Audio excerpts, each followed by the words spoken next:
네, 안녕하세요. 디얼 사이콜로지 시간입니다. 저희 7, 8월 무더운 여름 동안에는 심리학 책방을 진행하고 있는데요. 좀 흥미진진한 심리 건강 그리고 정신건강의학과 관련된 서적들을 함께 살펴보고 있습니다.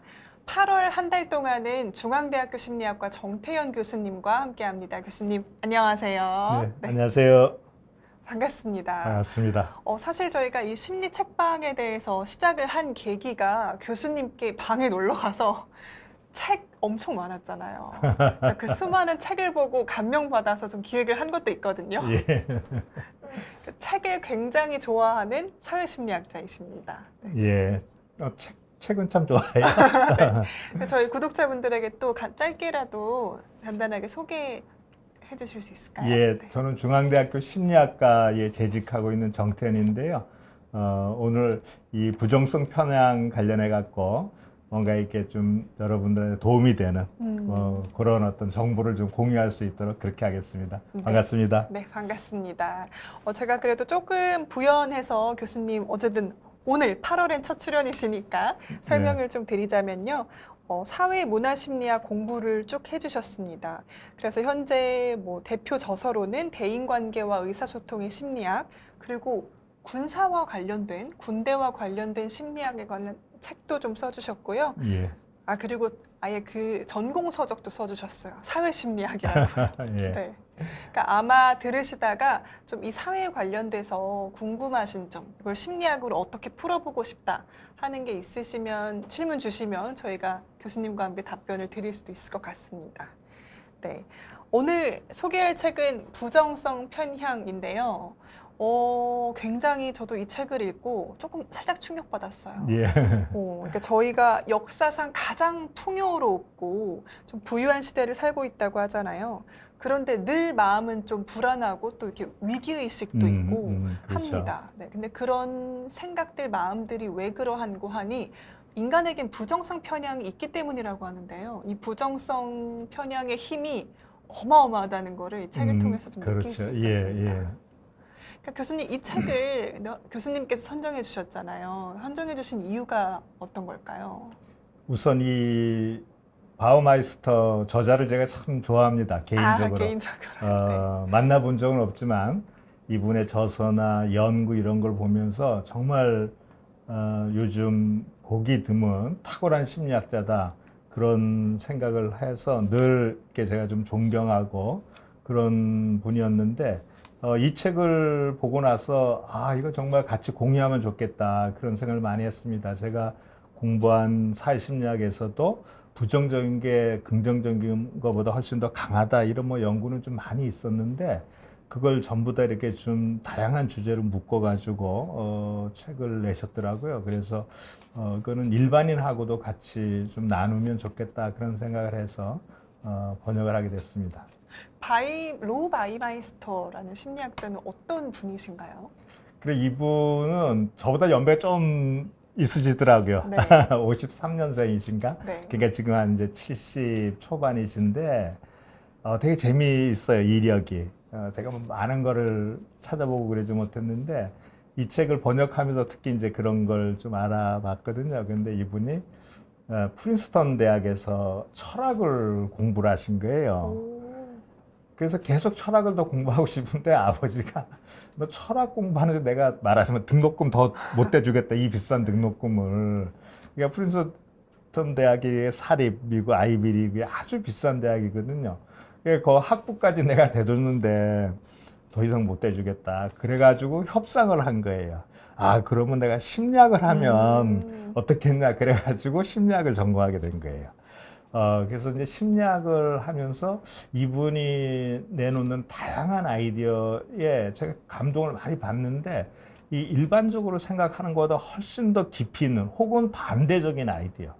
그리고 그것이 맞다는 것을 아주 치밀하게 직면해 나가는 그런 과정들을 제가 보면서 그 근간이 어떻게 보면 철학, 학부에서 공부한 철학이 있지 않을까 한편으로는 그런 생각을 좀 많이 했습니다. 그래서 그걸 계속 이제 어떻게 보면 지금 학문에 이렇게 좀 융합해서 지금까지 연구해 오고 뭐 이러지 않을까 그런 생각이 좀 드는 아주 훌륭한 심리학자라고 저는 생각을 하고 있습니다.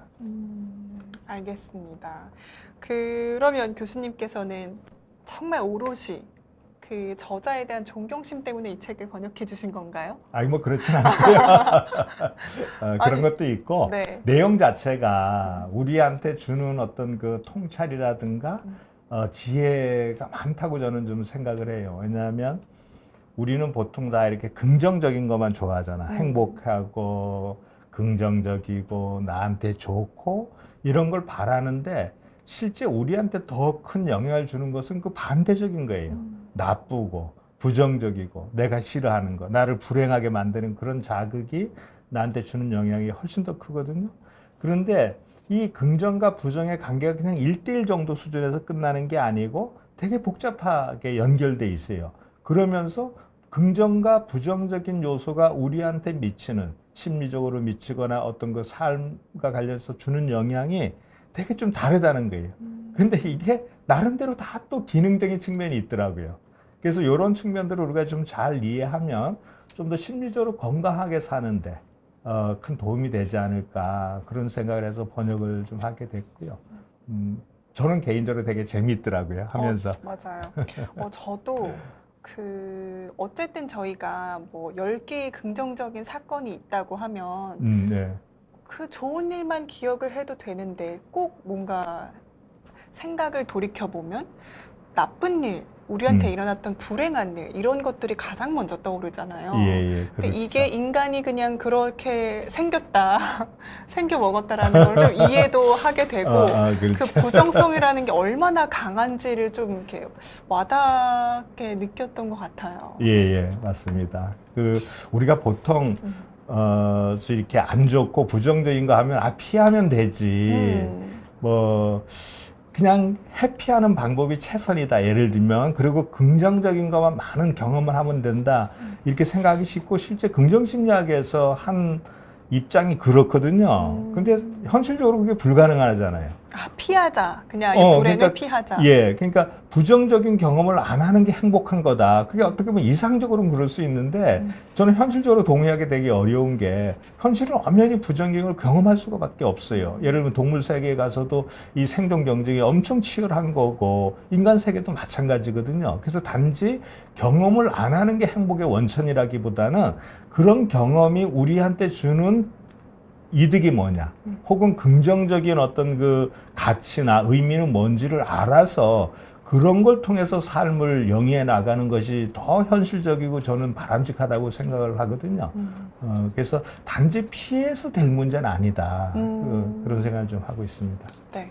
근데 그러면은 왜 인간은 긍정적인 정보보다 부정적인 정보에 더 이렇게 확 예민하게 받아들이는 건지, 부정성이라는 게 얼마나 강한 힘을 갖고 있는지 좀 궁금합니다. 예, 우선 부정적인 거에 대한 어떤 영향력 이런 거를 보게 되면 그냥 뭐 막강하죠. 긍정적인 것보다는 네. 훨씬 큽니다. 그래서 이 바우마이스터 이분이 쓴 논문을 보게 되면 그 영향력이 뭐 때로는 1대1인 것부터 해가지고 수십 대 1인 것까지 있어요. 예를 들면 우리가 친한 사람을 상실하게 되면 부모님을 상실한다거나 애인하고 상실한다거나 이렇게 되면 이게 주는 효과가 수십 배 커요. 일반적인 긍정적인 어떤 그런 경험에 비해서. 그리고 부모님을, 가족을 상실한 것이 주는 그 부정적인 효과는 쉽게 회복이 잘 안 돼요. 그래서 사건에 따라서 그 영향력이 되게 다른데 이 재미있는 거는 하나가 이제 가트만이라고 하는 이 사회심리학자가 있거든요. 근데 이분은 어떤 연구를 했냐면 이 신혼부부들이죠. 어떻게 보면 결혼 초기에 있는 부부들이 얼만큼 헤어지지 않고 행복하게 잘 살 수 있을지 그걸 예측해 주는 게 뭔가 이런 게 좀 관심이 있었어요. 그래서 이분들이 상호작용하는 것을 관찰을 했습니다. 그러니까 상호하다 보면 어떤 건 이렇게 서로 사랑한다 그러고 잘해주는 게 있을 거고 또 다투고 싸우고 이런 게 있을 거잖아요. 그래서 그 비율을 따져봤더니 곧 헤어지는 사람은 1대1 정도더라 이런 거예요. 그 긍정적인 사건과 사건하고 부정적인 상호작용이. 그런데 오랫동안 행복하게 사는 사람의 이 비율이 긍정적인 게 5, 부정적인 게 한 1 정도 되더라는 거예요. 그래서 5대1 법칙을 이 가트만이라고 하는 사람이 얘기를 했어요. 근데 이게 얼마나 무서웠냐면 그분의 연구 결과를 보면 이 지금 젊은 부부인데 그분들이 헤어질지 이혼할지 안 할지를 수십 년 후까지 예측할 수 있었다는 거예요. 90% 이상 정확성으로. 그게 어마어마한 거죠. 그래서 이 5대1 법칙이 그래서 되게 유명해진 거예요. 그 정도로 말하자면 부정적인 거 하나가 미치는 영향이 긍정적인 거 5개 정도가 된다. 말하자면 내가 한번 이렇게 안 좋은 얘기를 좀 했으면 그것이 가지는 부정적인 효과를 상쇄하려면 5번은 잘해야 된다는 거예요. 근데 이 바하마이스터도 이와 비슷한 연구들을 한 거예요. 사람들이 대인관계 하면서 이 비판을 했을 때 그게 주는 상처가 있는데 그 상처를 극복하고 뭔가 이렇게 긍정적인 관계를 유지하게끔 하려 그러면 얼만큼 우리가 칭찬해 줘야 되냐. 뭐 이런 거. 그다음에 우리가 요즘 이제 온라인 상으로 많은 그 제품들을 사잖아요. 그러다 보니까 이게 이 댓글, 소위 말해서 후기가 미치는 영향이 엄청 큰 거예요. 그래서 그런 연구를 해보니까 부정적인 후기가 있는데 이 부정적인 후기가 미치는 영향이 거의 3개, 4개 정도 되는 거예요. 긍정적인 후기보다. 그래서 다양한 연구를 해서 이분이 내놓은 게 최소 3배 이상이라는 거예요. 그래서 사회 법칙이 나온 거예요. 그러니까 부정성의 힘이 긍정성보다 적어도 3배 이상. 최소 3배다 이상이다. 그래서 적어도 부정적인 힘을 제압하려 그러면 긍정적인 게 4개는 있어야 된다는 거예요. 그래서 나온 게 사회 법칙인 거죠. 그런 면에서 보면 엄청나게 큰 거예요, 이게.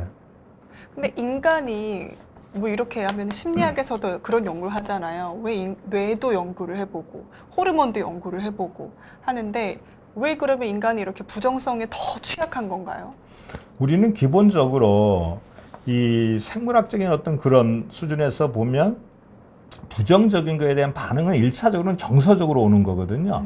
그 변연계라고 하는 곳에서 오는데 이 변연계는 아주 오래된 기간입니다. 그래서 이거는 동물한테도 똑같이 사실 있는 거예요. 그래서 이 정서적인 반응을 통해서 우리가 도망갈 건지 아니면 그 상대하고 싸울 건지 이와 같은 위협 상황에서 반응하도록 우리는 지나해 왔는데 그럼 왜 그렇게 돼 있냐 그걸 나름대로 진화론적으로 설명해 볼 수 있거든요. 근데 우리가 예를 들면 우리가 지금 이렇게 인터뷰도 하고 얘기도 하고 이러려 그러면 갖춰야 될 조건이 되게 많겠죠. 네. 우선은 뭐가 있겠어요? 장소가 필요하죠. 그러죠. 장소가 있어야 시간도 되고 맞아야 시간도 되고. 맞아야 되고 제가 늦지 않게 와야 네, 되죠. 네, 네. 아프지 말고 네. 전기도 안 나가야 되죠. 말하자면 조건이 100개라 그러면 100개가 다 맞아야 됩니다. 하나라도 안 맞으면 지금 우리가 이렇게 인터뷰할 수가 없어요. 제가 오다가 전철이 고장이 났으면 오늘 못 하잖아요. 이게 긍정적인 현상이거든요. 긍정적인 사건. 그러니까 긍정적인 사건이 계속 일어나고 있다는 것은 모든 조건이 지금 다 맞고 있다는 거예요. 그래서 내가 해야 되는 거는 지금 상황이 좋다 이렇게 판단만 하면 되는 거죠. 뭐 할 게 사실 없어요. 왜? 100개면 100개의 조건이 다 맞으니까 내가 전철을 타는데 전철이 잘 가네, 시간에 늦지 않게 도착했네, 와보니까 공간도 확보돼 있고 그래서 인터뷰를 하는구나. 그래서 긍정적인 사건은 생각보다 나한테 주는 정보가 없는 거예요. 모든 것이 오케이 말하자면 이거예요. 근데 부정적인 거는 뭐냐면 그 100개 중에 뭐가 안 됐다는 걸 알려주는 거죠. 그렇죠. 하나를 알려주든 둘을 알려주는 이런 거예요. 그러면 그게 나한테 주는 정보적인 가치는 뭐예요? 이 문제를 해결하라는 거죠. 지금 문제가 발생한 거예요. 오다 보니까 전철이 고장 난 거예요. 나는 여기 몇 시까지 와야 되는데 그러면 문제를 해결해야죠. 나는 그냥 전철만 계속 타고 있으면 안 되죠. 가만히 있으면 안 되는 겁니다. 내려서 버스를 타든가 택시를 타야 되는 거죠. 부정적인 정보는 뭐냐면 지금 이 상황이 적절하지 않으니까 어떤 변화를 취하라고 하는 아주 중요한 정보예요. 근데 그런 부정적인 정보를 내가 무시하면 어떻게 되겠어요? 유기체로서 지금 나 주변에 엄청나게 많은 이 포식자들이 있는데 부정적이고 이협적인 정보를 무시하면 나 어떻게 되겠습니까? 생존에 좀 불리하겠네요. 그러죠. 불리하고 심하면 죽는 거잖아요. 그래서 우리는 이 생존과 관련해서 긍정적인 정보에 민감하게 반응하기보다는 부정적인 민감하도록 진화되어 온 거예요. 그게 우리 생존 전이 가치 엄청 중요한 거죠. 그래서 우리가 실제 대인관계에서도 그렇고 다른 사람을 볼 때 부정적인 게 눈에 더 잘 띄는 거예요. 저 사람이 사기꾼이면 어떻게 되겠어요? 내가 사기꾼인데 저 사람이 되게 정직하다 이렇게 믿으면 나중에 이 사람이 나한테 사기를 칠 수 있잖아요. 그러면 내가 손해를 보겠죠. 그러니까 부정적인 거에 더 우리는 민감해야 되는 거예요. 만약에 근데 이 사람이 되게 정직한 사람인데 그 정직하다고 하는 거는 내가 이 사람이 실제 정직해도 내가 부정적으로 사기꾼이라고 생각을 한단 말이죠. 그러면 손해는 뭘 보게 되냐면 그 사람하고의 좋은 관계를 맺지 못하는 거 하나만 손해를 보는 거예요. 이 경제적인 어떤 측면에 내가 투자를 안 하니까 손해는 안 보죠. 근데 반대로 믿을 수 없는 사람인데 믿게 되면 경제적으로도 손해를 보고 궁극적으로 이 사람하고도 관계가 틀어지게 되는 거예요. 손해가 훨씬 더 큰 거예요. 생존적인 측면에서. 그래서 우리는 기본적으로 부정적인 정보에 훨씬 더 민감하게 반응하도록 돼 있다 이렇게 얘기를 할 수 있죠. 그러게요. 그 책에서도 사실 그 로 바이마이스터 저자가 강조했던 게 우리가 사실 굉장히 이렇게 100이면 100 조건이 다 충족되는 세상에 지금 살고 있는데 그럼에도 더 이렇게 부족한 것들을 찾고 뭐 이렇게 불안한 요소들을 더 계속해서 강조하고 이렇게 네. 된다는 거잖아요. 그러죠. 네. 그러니까 이런 것도 어떻게 보면 부정적인 게 힘이 셀 수밖에 없는데 이게 계속해서 강화되다 보면 결국은 부정성이 잠식할 수도 있겠다. 그러니까 이런 생각도 좀 드네요. 그럴 수도 있습니다. 그러니까 우리가 기본적으로는 부정적인 게 아주 민감하고 그게 적응적이죠. 네, 기본적으로. 그게 기본적인 인간의 어떤 특성인데. 예. 네. 그런데 문제는 뭐냐 하면 부정적인 게 우리가 너무 이제 이 말하자면 시각적으로라든가 심리적으로 조율돼 있다 보니까 안 그래도 될 거에 가민하게 반응할 수 있는 거예요. 내일 무슨 일이 벌어지면 어떡하지? 내가 10년 후에 직장을 잃어버리면 어떡하지? 이런 거죠, 말하자면. 그 고민을 지금 많이 합니다. 사람들이 많이 하죠. 네. 그건 어떤 측면에서 보면 되게 가민한 거예요. 가민한 거. 그래서 예를 들면 이런 거죠. 이 책에서도 그런 거를 얘기를 하고 있지만 이 사람들이 불안한 거에 대해서 위기와 관련해서 엄청 예민하니까 사회가 이거를 이용해서 사업하는 경우가 엄청나게 많은 거예요. 정말 정확해요. 그렇죠. 그런 요즘 경우 많습니다. SNS를 보면 다들 이제 10년 뒤 은퇴 이렇게 준비해야 합니다. 전부 다 그런 네, 거죠. 가만히 있으면 안 됩니다. 보통 다 이런 얘기예요. 우리 사회를 봐도 대표적으로 제가 생각드는 게 그 사교육 같은 거예요. 사교육도 심하죠. 특히 네. 강남의 이 사교육 시장에 대한 뭐 이렇게 얘기를 제가 들어보면 부모들을 엄청 겁주는 거예요. 지금 이거 안 하면 안 된다. 지금부터 뭐 원하는 뭐 무슨 좋은 대학 가고 좋은 과 갈라 그러면 유치원 때부터 안 하면 다 뒤쳐서 안 된다. 엄청나게 겁을 많이 주죠. 그러니까 그게 생각보다 되게 과도해요. 그리고 제가 연구를 한번 해보니까 우리 사회 요즘 저출산 때문에 좀 많은 고민을 하잖아요. 근데 이 젊은 부부 중에 출산을 안 하겠다고 하는 부부들을 제가 이렇게 좀 인터뷰를 해봤어요. 네. 그랬더니 뭐 여러 이유가 있는데 이분들이 가지고 있는 하나의 좀 나름대로 독특한 특성은 뭐냐 하면 자녀 양육에 대해서 불합리하게 말하면 과도하게 가민하게 걱정하고 있다는 거예요. 그러니까 우리 아이가 남들보다 공부를 못하면 어떡하지? 남들보다 생긴 게 좀 그래가지고 따돌림은 당하면 어떡하지? 나중에 취업을 못하면 어떡하지? 이 온갖 고민들 다 하고 있어요. 그리고 우리 아이를 내가 제대로 키우기 위해서는 이만한 돈이 있는데 내가 이만한 돈을 가지고 부양을 못하면 어떡하지? 이게 제가 보기에는 다 과민한 걱정이거든요. 근데 실제 결혼해서 아이를 낳고 키우는 젊은 부부들을 보면 그런 걱정을 안 해요. 꼭 그렇게 안 키워도 돼. 키워보니까 애가 커요. 이게 과민한 거예요. 그래서 그런 어떤 비현실적인 위기나 불안은 우리한테 그게 크게 도움이 안 될 수도 있는 거죠. 그러게요. 그러니까 부정성이 이렇게까지 우리를 과민하게 만들 수도 있는 요소라는 걸 예. 우리가 이해하고 그리고 부정성을 어떻게 다스릴지에 대해서 얘기를 해보는 것도 또 다른 문제일 것 같아요. 예, 그렇습니다. 네. 예.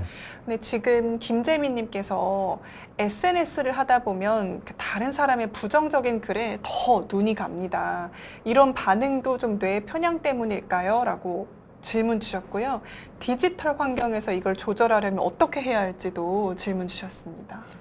예, 실질적으로 우리가 부정적인 정보에 민감한 거는 그게 뭐 이 온라인 상이든 오프라인 상이든 어쩔 큰 수 차이는 없는 것 없을 같아요. 거예요. 네. 예, 훨씬 그거에 민감하게 반응할 수밖에 없어요. 그래서 그게 어떻게 보면 되게 적응적일 수도 있는 거고, 그래서 그런 어떤 환경의 차이라기보다는 전반적으로 사람들은 부정적인 정보에 예민할 수밖에 없습니다. 그게 실제 예를 들면 상대방이 나한테 그 피드백을 할 때도 우리는 기본적으로 긍정적인 피드백을 원해요. 그런데 부정적인 피드백이 올 수 있죠. 그러면 그 부정적인 피드백에 대해서 훨씬 더 우리는 민감하게 반응한다는 거예요.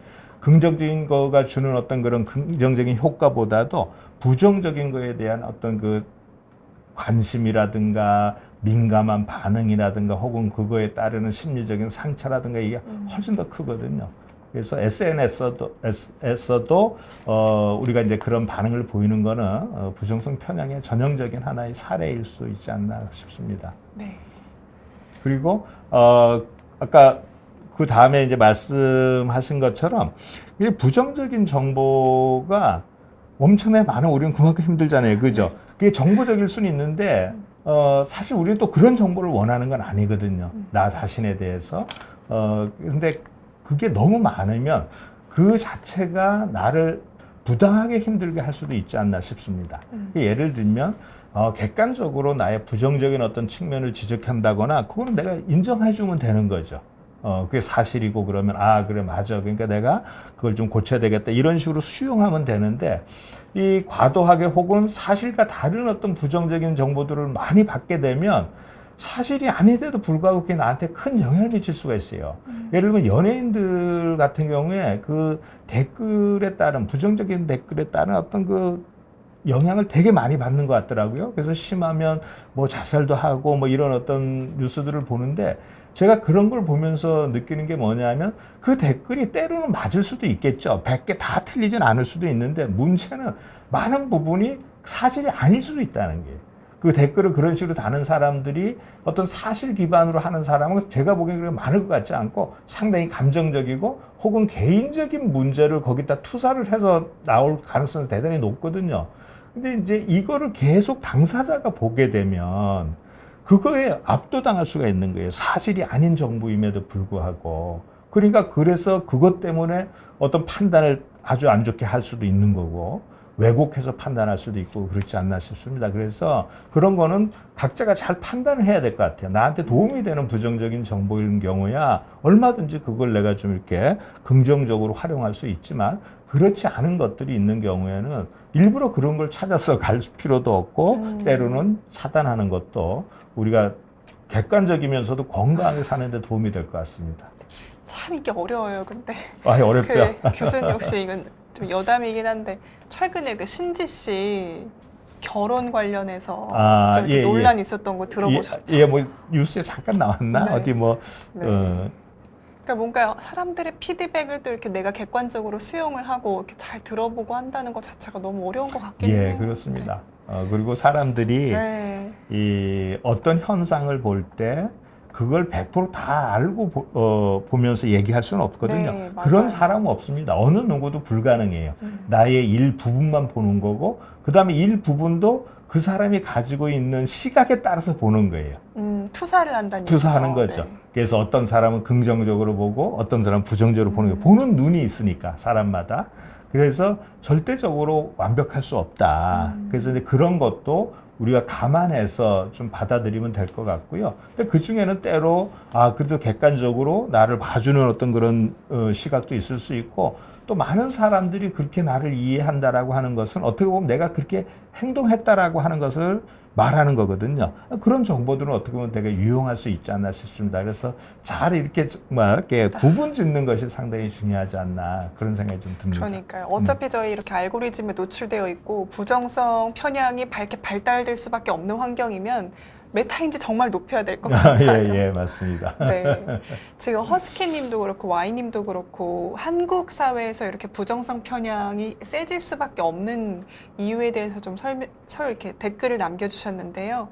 허스키님께서 긍정적인 것에 다가가는 접근 동기보다 부정적인 것을 피하는 회피 동기에 유난히 치우쳐져 있는 것이 한국인 것 같습니다. 직장 상사가 뭘 좋아하는 것보단 싫어하는 걸 잘 아는 것처럼요라고 얘기해 주셨고요.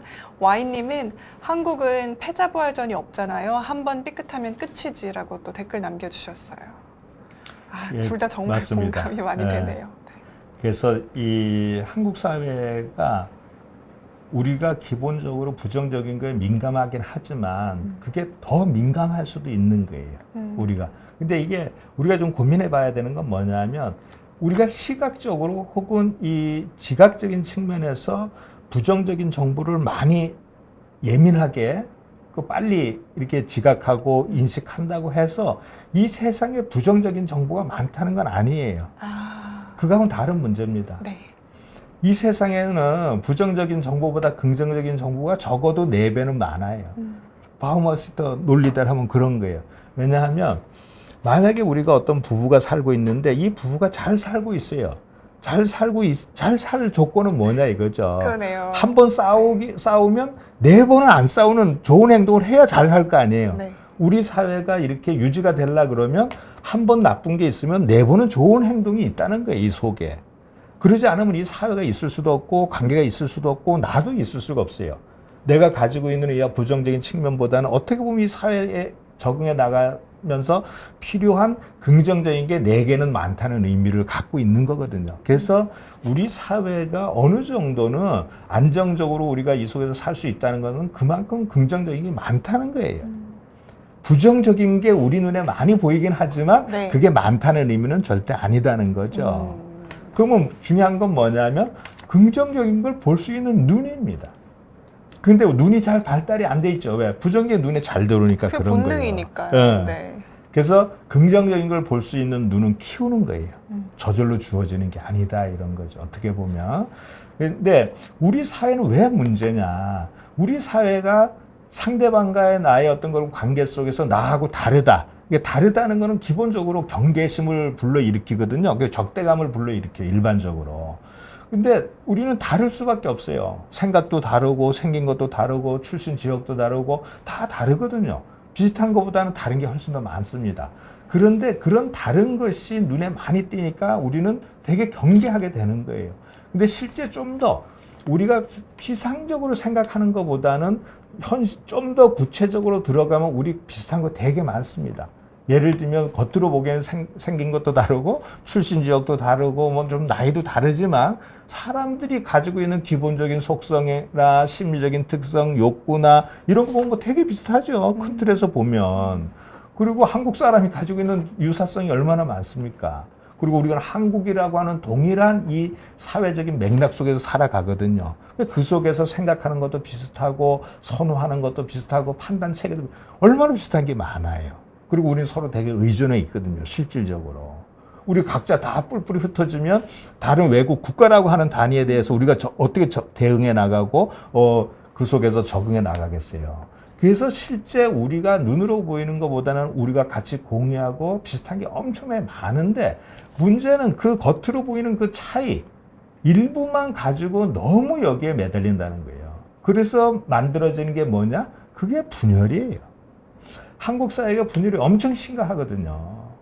뭐 뭉치는 걸 못 보잖아요. 안타깝게도. 외국 나가야 뭉치는 것 같아요. 그렇죠? 그러니까 우리가 뭉치면 조금 더 협력하고 이렇게 하면 지금보다도 훨씬 더 공존할 수 있는 가치를 실현해 나갈 가능성이 높은데 너무 겉으로 보이는 차이에만 민감한 거예요. 그래서 계속 경쟁만 하게 되고 갈등만 하게 되거든요.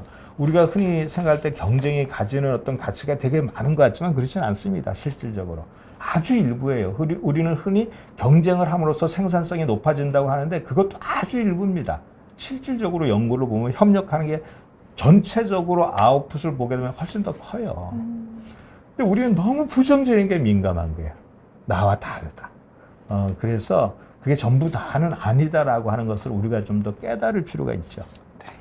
이어서 그러면 저희가 어떻게 하면 깨달을 수 있는지 또 얘기를 해보면 좋을 것 같은데요. 그러니까 부정성 편향을 어떻게 하면 지혜롭게 활용할 수 있는지에 대해서도 저자는 좀 책에서 설명을 해 놓았습니다. 긍정적이었던 거는 우리가 이렇게 부정성 편향을 가지고 있는 것처럼 본능적으로 긍정적으로 생각하는 어떤 그런 능력이 있다라고 또 지적을 해 주셨거든요. 그게 어떤 내용인지도 좀 설명해 주시면 좋을 것 같아요. 예. 그래서 아까 제가 초반에 말씀드린 것처럼 이 부정적인과 긍정적인 게 이게 똑같은 1대1의 문제가 아니고 네. 아주 그렇게 단순한 문제가 아닌 거예요. 우리 속에 다 있는 거란 말이에요. 그러니까 그냥 하나는 없애고 하나만 내가 취하고 이럴 문제가 아니라 이 두 가지가 다 있어요. 우리 눈에는 부정적인 게 되게 잘 보이는데 우리는 긍정적인 걸 원한다는 거죠. 가장 대표적인 게 뭐냐면 우리는 자기 자신을 되게 긍정적으로 봐요. 그러잖아요. 엄청나죠. 네. 남들이 나를 나쁘게 보면 너가 나를 잘못 아는 거지. 나는 그런 사람이 아니야. 이렇게 하고 나 스스로 그래도 나는 괜찮은 사람이지. 이런 식의 나에 대한 어떤 그런 긍정적인 인식 이게 엄청나게 커요. 근데 왜 그러냐 하면 나 자신에 대해서 긍정적으로 인식을 안 하면 그 다음에 뭘 할 게 없어요. 할 맛이 안 나는 거죠. 말하면 살 맛도 안 나고 할 맛도 안 나는 거예요. 내가 나 자신에 대해서 가치를 부여하고 의미를 부여해야 내가 남한테 가고 야, 나 괜찮은 사람이니까 너하고 이렇게 사귈인데 나하고 사귀어보자. 짝짓기도 할 수 있고. 관계도 맺을 네. 수 있죠. 일도 할 수 있죠. 일이라고 하는 게 생명만 이렇게 부지하는 그런 어떤 것뿐이 아니라 일에 대한 가치를 부여해야 되잖아요. 그 재미 이런 거, 의미. 근데 내가 나 자신에 대해서 의미를 부여할 수 없는데 내가 하는 일에 의미를 부여할 수 있을 수 없잖아요. 못 부여합니다. 다 무가치한 거예요. 그래서 이 우울한 사람들이 어떤 활동을 못하는 이유는 우울한 거의 기본적인 것은 내 자신에 대한 가치감이 낮다는 거거든요. 그러니까 가서 뭘 할 수 있는 자신감도 떨어지고 할 필요도 없어요. 가치가 없으니까. 그래서 우리는 자기 자신에 대해서 되게 긍정적인 인식을 아주 강력하게 갖고 있는 거예요. 이게 되게 바람직한 거예요. 이 속에서 우리는 바깥으로 나갈 수 있는 힘이 생기는 거거든요. 그래서 이 외부와 관련해서도 좀 더 긍정적인 정보, 긍정적인 상호작용, 긍정적인 평가 이런 걸 사람들은 원하게 되죠. 그래서 이 책에서도 이 저자가 그런 걸 소개를 하고 있는데 이 소설 제목이더라고요. 그래 보니까 네. 폴리에나인가요? 폴리에나 원리라고. 폴리에나 원리라고 해가지고 이 보니까 이게 그냥 이론으로 정리가 된 것도 되게 신기했어요. 그러니까 아예 원리가 된 거잖아요. 네. 이 소설 뭐 제가 직접 읽어보지는 않았는데 이 책에서 설명하는 걸 보니까 이 여주인공이 고아이기도 하면서 엄청 불우하게 이제 사는 거예요. 근데 여기서 묘사된 말을 보니까 그럼에도 불구하고 엄청 긍정적인 거예요. 그 상황이 나빠져도 여전히 긍정적인 거야. 근데 가만히 보니까 사람들이 좀 그렇더라 이런 거예요. 그래서 그래서 폴리에나 원리다 이렇게 이제 연구자들이 혹은 뭐 그 외에 이제 이름을 붙이지 않았나 싶습니다. 그래서 우리는 이 세상을 좀 더 긍정적으로 이해를 해야 뭔가 거기에 대해서 내가 할 수 있는 것들이 있는 거죠. 내가 해야 하면 잘 될 수 있다. 뭐 이런 생각이 있어야 뭐 활동도 하는 거고 또 가치도 부여하고 이러는 거거든요. 그래서 이 외부 세계와 관련해서는 우리 눈에는 부정적인 게 반뜩 잘 들어오긴 하지만 더 중요한 것은 우리는 긍정적인 걸 선호한다는 거예요. 그래서 나에 대한 피드백도 긍정적인 걸 좋아하고 긍정적으로 삶을 살아가는 사람을 좋아하고 이 세상에 대해서 긍정적인 얘기를 하는 사람을 좋아하는 거예요. 심지어 그래서 사용하는 단어도 많았잖아요. 단어도 실제로 많은 거예요. 그러니까 전반적으로 보게 되면 부정적인 단어에 우리는 훨씬 더 민감하긴 해요. 이 연구들을 봐도 그렇고 그리고 이 얼굴과 관련된 그 자극을 이용한 연구를 봐도 뭐 수십 개의 얼굴이 있는데 그 중에 찡그린 얼굴이 하나 있어도 사람들은 그걸 더 잘 찾아내요. 이 찡그린 얼굴 중에 웃는 얼굴 찾는 것보다 훨씬 더 빨리 잘 찾아내거든요. 그러니까 그만큼 자극에 민감하다는 거예요. 그렇다고 해서 그걸 좋아하는 건 아니다 이런 거예요. 그래서 그 긍정적인 거에 대한 어떤 선호 경향성이 상당히 강하다. 그렇게 우리가 얘기를 좀 할 수 있죠. 네. 그리고서 이 저자가 쭉 그러면 어떻게 우리가 이 긍정성 편향을 갖고 있는 긍정성 편향을 어떻게 좀 더 극대화시킬 수 있냐 예, 이거에 예, 대한 예. 답을 노년기에 대한 연구들을 통해서 좀 답을 찾았더라고요. 예, 그렇죠. 음. 예. 이게 참 저희 심리학 연구를 보면 일반적으로 생각하는 것보다 네. 반대적인 결과가 되게 많아요. 음. 그래서 뭐 저도 젊어서 그런 생각을 했는데 이 젊은 친구들이 이제 주로 하는 게 나이 들면 무슨 낙으로 사나 이런 거잖아요. 그렇죠. 몸도 아프고 뭐 직장도 이제 다 은퇴하고 기력도 없고 자식도 다 내고 무슨 낙으로 살지? 삶의 의미가 뭐지? 이런 어떤 노년기에 행복할까 이런 되게 불행할 네. 거라고 생각하잖아요. 근데 지금까지 많은 연구들을 보면 전반적으로 제가 느끼기에는 노년기 사람들이 젊은 사람보다 적어도 불행하지는 않다는 거예요. 때로는 더 행복하다는 거예요. 그래서 왜 그렇지? 아픈 데도 많고 이렇게 경제적으로 어떻게 보면 젊은 일하는 사람들보다 더 어렵고 이럴 건데, 근데 그런 것들을 심리학자들이 좀 많이 밝히려고 노력을 해왔어요. 그래서 이제 저자가 그런 얘기들을 여기서 좀 하고 있는데 몇 가지 측면에서 좀 설명을 할 수 있습니다. 그래서 이제 이 행복이라고 하는 게 우리가 보면 되게 거대한 것 같은데 실제로 그렇지 않을 수도 있다는 거예요. 행복은 되게 소소할 수 있다. 일상적인 삶 속에 있는 거다. 지금 긍정심리학 연구의 주된 이 결과도 그렇긴 하거든요. 이 노인분들에 대한 연구를 좀 이렇게 보니까 우선적으로 이분들은요, 삶에 대한 포부가 크지 않아요. 젊은 친구들은 저 멀리 내가 10년 후에 뭘 해야지 뭐 이렇게 엄청 목표 자체가 되게 크잖아요. 그러니까 좌절을 많이 하는 거예요. 좌절을 많이 하다 보니까 부정적인 정서 경험도 많이 하고 좀 힘들겠죠. 근데 이 노인분들은 목표가 높지 않아요. 크지 않다 이거예요. 아주 단순합니다. 오늘 내가 잘 자고 일어나면 이게 목표예요. 그리고 내가 오늘 좀 거동할 수 있으면 그게 좋은 거고, 친구를 만날 수 있으면 좋은 거죠. 아주 소소한 거에 삶의 행복을 거기서 찾는 거예요. 그러니까 훨씬 행복하겠죠. 많은 좌절을 겪을 수가 없어요. 겪을 필요도 없고. 그 다음에 두 번째는 이 젊은 친구들은 우리가 혈기가 왕성하다 그러는데 네. 이게 친구들하고 혹은 주변 사람들하고 의견이 틀릴 달라갖고 일도 뭐 있어요. 다투거나 혹은 그 외에 뭐 한번 이렇게 친구하고 이게 갈등이 좀 생기고 이러면 그걸 보통 어떤 식으로 해결하려고 그러면 직접 그 문제를 가서 해결하려고 그러죠. 너하고 나하고 누가 맞는지 한번 논쟁해 보자. 혹은 뭐 이게 싸워보자. 이런 식으로 문제를 직접적으로 해결하려고 하는 경향성이 되게 강해요. 젊으니까 그런 거예요. 말하자면 용기도 있고 뭐 혈기도 왕성하고 그러니까. 근데 나이가 들면서 문제 해결을 그렇게 잘 안 해요. 왜냐하면 나하고 이 친구하고 의견이 달라가지고 막 논쟁하고 이런 게 다 힘들거든요. 다 에너지를 쓰는 거예요. 힘을 써야 되는 거야. 그리고 갈등도 느껴야 되고 그러니까 뭐 그렇게 굳이 뭐 그렇게 할 필요가 있어? 뭐 이런 거죠. 그래? 너하고 나하고 의견이 안 맞으면 조금 멀리 지내. 이렇게 하는 거예요. 나하고 편하고 잘 맞는 사람하고 지내는 거예요. 가까이. 그러니까 말하자면 부정적인 정서 경험, 갈등을 일으킬 만한 사건이라든가 상황을 만들지 않는 겁니다. 그러니까 아예 부정성 편향이 일어나지 않게끔 하는 거죠. 어떻게 네. 보면 그런 어떤 사건들이 네. 일상적으로 이렇게 잘 발생하지 않도록 내가 찾아 나가는 거예요. 그래서 긍정적인 정서 경험을 할 수 있는 쪽으로 내가 선택을 해나간다. 그렇게 좀 얘기를 할 수 있고요. 또 이분들이 우리가 사실 그 과거에 대한 회고를 많이 하잖아요. 네. 근데 특히 이제 연세가 드시면 이제 많이 그러는 거예요. 연세가 드시면 이 앞으로 더 나갈 수 있는 시간이 없거든요.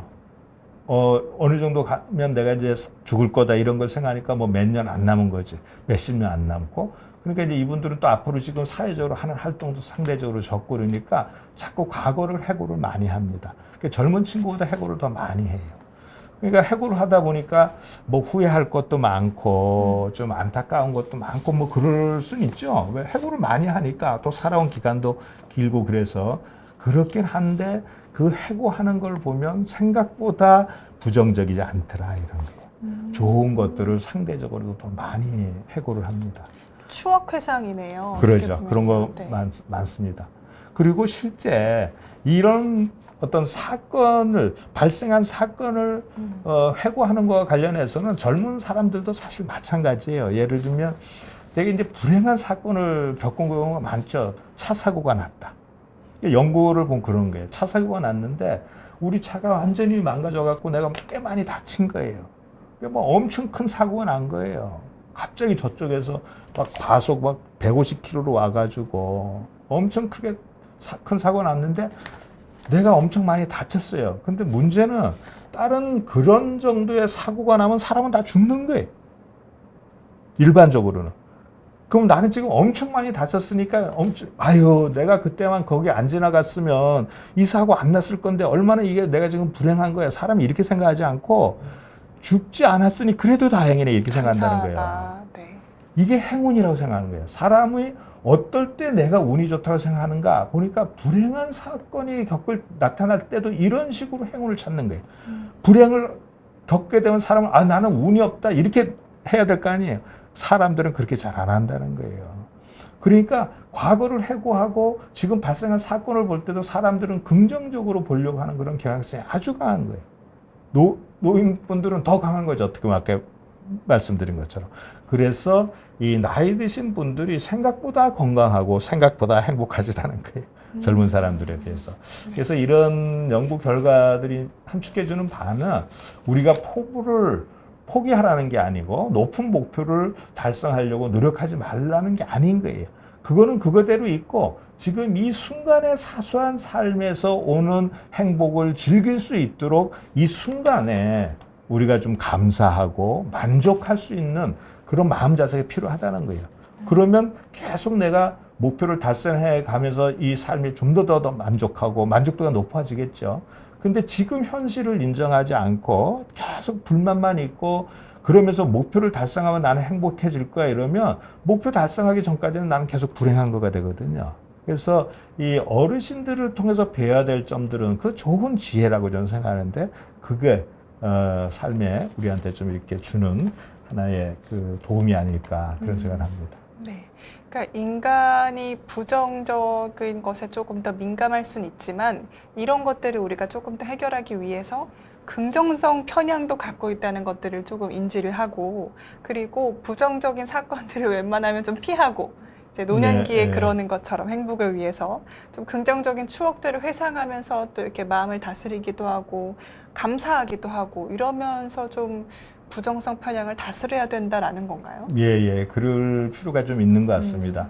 그러니까 과도하게 부정적인 거에 너무 민감하게 우리가 반응하는 거는 그렇게 바람직한 것 같지는 않아요. 그러니까 그 부정적인 정보가 정말 그 객관적으로 타당하고 나한테 그만한 가치가 있다 그러면 그걸 정말 무시하는 것은 문제를 심각하게 하는 거죠. 네. 그런 사람들이 또 없지 않아 있습니다. 그러니까 이 자기 자신에 대해서 과대하게 그 긍정적인 인식을 하고 있는 사람들이 좀 있을 수 있거든요. 아, 나는 대단한 사람이야. 나는 완벽하고 뭐 니네보다 훌륭하고 이제 이런 어떤 이 거대자라고 우리가 얘기하는 이제 그런 자기 개념을 갖고 있는 사람은요. 외부에서 조그만 부정적인 어떤 그런 평가가 와도 엄청 화를 냅니다. 엄청 거부하고 강하게 그 공격하려고 하는 경향성을 많이 보여요. 근데 그 외부에서 오는 자극이 때로는 되게 객관적일 수 있잖아요. 인간은 절대 완벽할 수 없습니다. 그렇죠. 네. 그래서 그런 어떤 정보들이 어느 정도 타당하다 그러면 그 받아들이는 것이 결국 우리 삶에 훨씬 더 도움이 되는 거죠. 왜냐하면 그걸 받아들여서 내가 조금 반성하고 조금 고치고 그렇게 함으로써 대인관계가 좋아지는 거거든요. 근데 그걸 고치지 않으면 그런 사람하고 대인관계 하는 거를 별로 다른 사람들은 별로 좋아하지 않을 거예요. 그래서 궁극적으로는 관계에 부정적인 영향을 미칠 수 있는 거죠. 근데 이게 과도한 게 문제다 이런 거죠.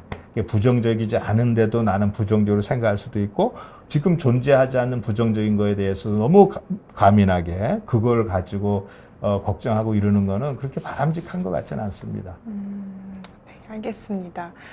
그렇죠. 어쨌든 이 저자가 이야기한 게 나쁜 뉴스 혹은 부정적인 정보들을 좀 의도적으로 줄이는 부정성 다이어트, 교수님께서 말씀하신 것과 똑같이 그런 것이 필요하다라고 이야기를 했어요. 그래서 이런 것들을 근데 현실 세계에서 우리가 어떻게 구체적으로 해야 될지가 굉장히 조금 어려워요. 그러니까 뭐 지하철에서 어떤 사고가 있다거나 혹은 뭐 좀 이런 칼부림 사건이라던가 이런 게 있으면 굉장히 사회가 위축되잖아요. 아, 그렇죠. 네. 그거는 이제 어떤 큰 사회적인 측면에서 그 부정적인 사건이 실제 많이 발생하게 되면 네. 사람들은 원래 기본적으로 부정적인 거에 민감한데 그런 거에 훨씬 더 민감하죠. 그래서 요즘 보면 뭐 과거보다도 저는 좀 그 뭐 묻지마 폭행이라든가 네네. 또 이게 잔인한 어떤 폭행 사건 같은 것들이 좀 많이 발생하지 않나 싶은데 이런 사건이 국민들한테 혹은 시민들한테 미치는 심리적인 어떤 그런 위축이라든가 불안감은 되게 클 수밖에 없어요. 그 하나의 사건이 가져오는 그 불안감은 되게 증폭될 가능성이 되게 높은 거죠. 그래서 그런 사건들을 사회에서는 되게 이렇게 말하자면 사회적인 차원에서 방지하는 건 되게 중요하고요. 그래서 어떻게 보면 이 위정자들은 그런 게 되게 많은 신경 써야 되는 겁니다. 그래서 대표적으로 이 어떤 폭력 사건을 예를 들었지만 그 외의 것도 마찬가지예요. 그럼요. 예를 들면 네. 먼저 부패와 관련된 문제도 마찬가지고 네네. 그래서 그런 것이 미치는 부정의 효과가 크기 때문에 그런 걸 사회적인 차원에서 어떤 예방하는 그런 것들이 좀 많이 필요하고요. 우리는 어떻게 보면 그럼에도 불구하고 긍정적인 대인관계를 하고 긍정적인 사회에서 살고 싶거든요. 근데 그러려 그러면 상대방에 대한 신뢰도 있어야 맞아요. 되고 뭔가 믿음이 있어야 되는데 이런 사건이 발생하면 믿음 자체가 확 깨지는 거예요. 그러니까 바로 이 상대방에 대해 불안해지는 거잖아요. 그래서 낯선 길을 내가 밤늦게 가게 될 때 누가 옆에 지나가면 엄청 불안하잖아요. 저 사람이 이제 어떻게 될지 모르는 거죠. 나한테 어떻게 할지. 예전에는 그런 게 없다가 이제 이런 사건이 좀 발생하게 되면 상당히 불안해지는 거거든요. 그래서 이제 사회적인 측면에서도 그런 문제들을 우리가 좀 더 고민해 볼 필요가 있다. 이렇게 네. 좀 생각이 듭니다. 어쨌든 이 책에서 심리학자들이 굉장히 연구를 많이 한 게 4대1의 법칙이었으니까요. 예, 부정적인 사건 하나가 발생하면 긍정적인 사건 4개를 좀 이렇게 계속해서 노력하면서 해서 좀 이렇게 완화시키는 게 필요하지 않을까라는 생각도 드네요. 맞습니다. 네. 네, 그러면은 저희 이제 마무리를 좀 하려고 하는데요. 댓글 남겨주신 것들 수임한님께서 어떤 기억이나 생각이 떠오를 때 어떤 하나의 편협적인 생각이 연관지어 꽂히게 되면 좀 스트레스가 크시다고 해요. 네, 많은 분들 그러실 것 같아요. 네. 예, 우리가 어떻게 보면 이 생각이라고 혹은 기억이라고 하는 것은 그 어떤 대상이 가지고 있는 많은 것 중에 일부거든요. 근데 그 중에서도 뭐 부정적인 게 이제 탁 떠오르게 되면 네. 그것 때문에 이제 막 소갈이도 하게 되고 계속 거기에 집착해가지고 그게 또 점점 커집니다. 부정적인 생각이 더 키워져가지고 차단을 해야 되는데 나를 그쵸? 더 크게 만들죠. 근데 그걸 가만히 이렇게 보게 되면 이 커진다는 거는 실제의 어떤 현실을 반영하기보다는 내가 주관적으로 이렇게 만든 거예요. 사실이 아닐 가능성이 되게 높습니다. 그래서 그거를 내가 좀 차단해야 하는 건 되게 중요한 것 같고요. 또 이 생각이라고 하는 것은 어떻게 보면 객관적인 측면도 있을 수 있지만 사실 아닐 가능성이 되게 높아요. 그래서 실제 그 사람을 만난다거나 그 현장에 내가 가서 보면 내가 과장되게 그런 생각을 했구나, 잘못 생각했구나, 이런 걸 우리는 많이 느끼죠. 특히 대인관계에서도 그렇습니다. 뭔가 지금 이 상대방이 나한테 좀 서운하게 했으면 제가 이런 생각 때문에 그렇게 했겠지. 내가 막 말하자면 소설 쓰죠. 막 만듭니다. 근데 막상 만나보면 그렇지 않은 경우가 태반이죠. 그래서 그런 생각이 떠오를 때 너무 그걸 자꾸 집착해서 그걸 이렇게 부풀린다거나 그럴 필요는 좀 없을 것 같아요. 그리고 그런 생각은 그 현상이라든가 대상의 일부인 거예요. 그 나머지도 있잖아요. 그 내 속에 있는데 지금은 내가 그걸 생각을 못했거나 뭐 이렇다 뿐이지 그게 없는 건 아니다라는 거죠. 그러니까 어떤 그 지금 내가 떠오르는 생각에 너무 매몰된다거나 그게 집착하게 되면 그럼 당연히 그게 계속 커지니까 스트레스를 야기할 가능성이 되게 높아요. 그리고 본인 자신에 대해서도 그럴 가능성이 높습니다. 아, 내가 왜 이렇게 못하지? 뭐 그러면 끊임없이 자꾸 이제 그런 거에 연결해갖고 자신감도 떨어지고 그러는데, 실제 모든 사람이 완벽할 수는 없다. 다 한계점도 있고, 단점도 있는 거거든요. 그래서 이제 그런 것들을 인정하게 되면 그게 저는 진정한 자존감이라고 생각합니다. 거기서 자신감이 생기는 거예요. 나의 부족한 점을 인정하게 되면. 그 속에서 이제 삶에 대한 어떤 힘이라든가 이런 것도 우리가 찾아 나가고 그렇게 될 때 부정적인 거로부터 우리가 좀 더 자유로울 수 있지 않을까 좀 그런 생각이 듭니다.